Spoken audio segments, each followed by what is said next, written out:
توفيت الإذاعية أبلة فضيلة عن عمر ناهز 94 عاما، حيث أنها كانت تعيش في كندا.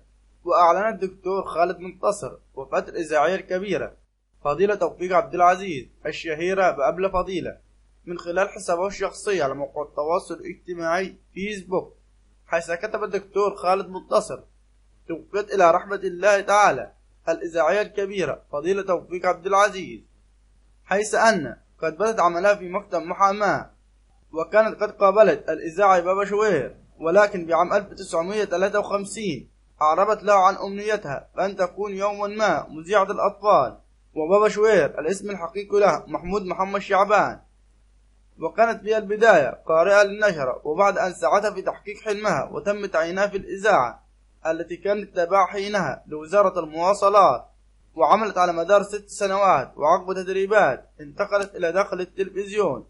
وأبلة فضيلة لها برنامج آخر أيضا التي استضافت فيها العديد من الشخصيات مثل أنيس منصور وعبد الحليم حافظ ونجيب محفوظ، هو برنامج غنوة وحدوتة.